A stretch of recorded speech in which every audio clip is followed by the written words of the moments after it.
Praise the Lord. Welcome to showers of blessing. దేవుని కృపలో భద్రపరచబడి నూతన దినంలో ప్రవేశించాం. ఈనాటి దేవుని వాగ్దానం, మీరు బహుగా ఫలించుట వలన నా తండ్రి మహిమపరచబడును. This is to my father's glory that you bear much fruit. Yohanu సువార్త 15వ అధ్యాయం 8వ వచనం. Praise God. ఈ నూతన దినములు దేవుడు మీ కొరకు సిద్ధపరిచిన ప్రతి దీవెన ఆకాశపు వాకిళ్ళు విప్పి మీ మీద కృమరించునుగాక. మరి యొక్క నూతన దినాన్ని ఆరంభిస్తున్న నేపథ్యంలో ప్రేమ కలిగిన వాగ్దానము ద్వారా దేవుడు మనల్ని దర్శిస్తూ ఉన్నాడు.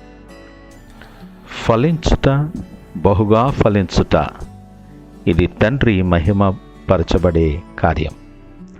ఈ మహిమార్థమైన కార్యములోనికి పాలిభాగస్థులుగా ఉండటానికి దేవుడు మనకిస్తున్న ప్రేమపూర్వకమైనటువంటి ఆహ్వానం.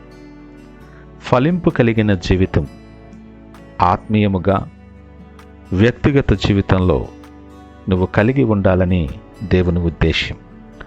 లేఖనం అంటుంది, ఆయనను ఆశ్రయించు వారికి ఈ మేలు కొదువై ఉండదు. ప్రియ దేవుని జనాంగమా, ఒకసారి మన జీవితాన్ని తరచి చూసుకుందాం.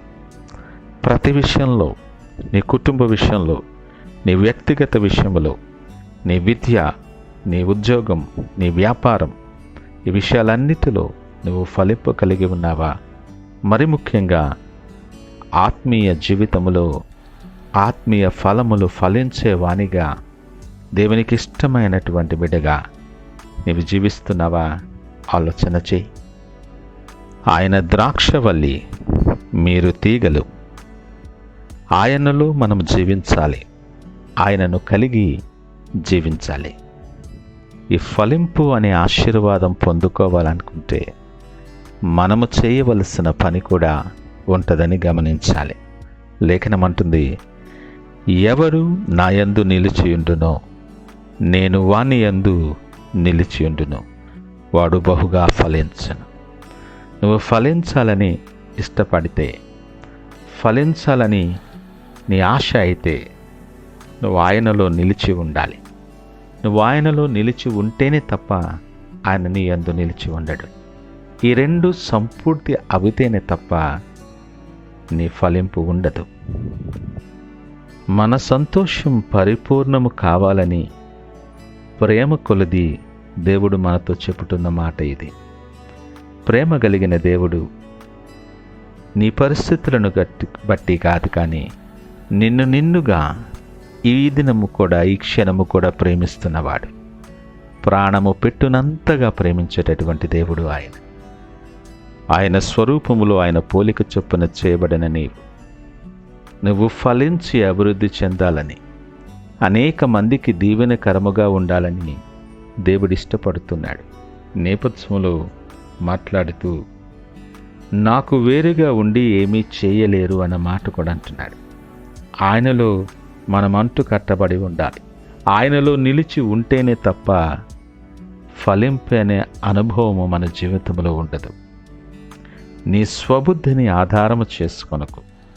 ఇలాగ చేస్తే నేను ఫలిస్తా, ఇలాగూ ప్రణాళిక వేసుకుంటే నేను మంచిగా ఉంటుందని నీ స్వబుద్ధి మీద ఆధారపడద్దు. నీ ప్రవర్తన అంతటి ముందు దేవుని అధికారానికి ఒప్పుకోవాలి. ఆయన దగ్గరికి వస్తే ఆయన నీ దగ్గరికి వస్తాడు.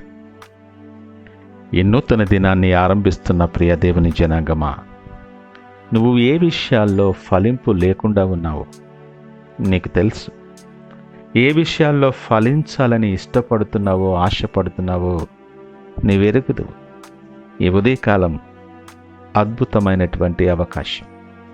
ప్రేమ కలిగిన దేవుడు నీ ద్వారా తండ్రి మహిమపరచబడాలని, నీవు ఫలించుట ద్వారా ఆయన ఘనపరచబడాలని నేను నా జీవితంలో ఇస్తున్న అద్భుతమైన అవకాశం. ఈ అవకాశంలో ఆయన ప్రేమను గ్రహించు. నీ మార్గాలు, నీ తలంపులు, నీ క్రియలు ఇవన్నీ కూడా ఆయనలో నిలిచి ఉండులాగున నువ్వు సిద్ధపడు. విడువని ఎడబాయని దేవుడు ఆయన.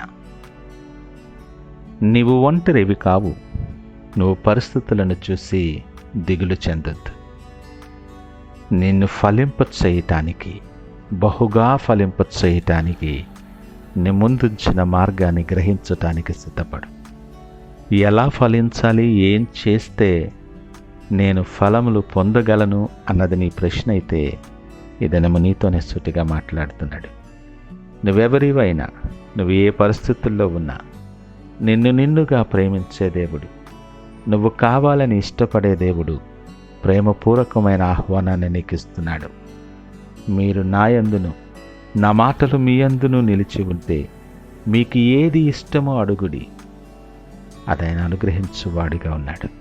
ప్రియ దేవుని జనాంగమా, ఆ ప్రకారంగా మనం సిద్ధపడటానికి, ఆయన యందు నిలిచి ఉండులాగున సిద్ధపడి నూతన దినాన్ని ప్రార్థనాపూర్వకముగా ఆరంభిద్దామా? ప్రార్థించుకుందాం. మహోన్నతుడు, నమ్మకమైన మా యేసయ్య, స్తోత్రాలు. మా అనుదిన జీవితంలో ఎన్నో ఒడిదుడుకులు కలిగిన నేపథ్యంలో మేము ఫలింపు ఎందుకు పొందుకోలేకపోతున్నామో సూటిగా మాతో మాట్లాడారు. నాయనా, మీ అందు నిలిచి ఉండి మేము ఫలించగలగటానికి, తద్వారా తండ్రి మహిమపరచబడే మహిమార్థమైన కార్యములో పాలిభాగస్థులుగా ఉండుటకు మాకిచ్చిన ఆహ్వానాన్ని బట్టి మీకు వందనాలు. ఆ ప్రకారముగా మమ్మల్ని సిద్ధపరచి నీ చిత్తానుసారముగా వాడుకొని మీరే మహిమ, ఘనత, ప్రభావాలు పొందుకోమని యేసు పరిశుద్ధ నామమున అడిగి వేడుకొనుచున్నాము తండ్రి. ఆమేన్. God bless you.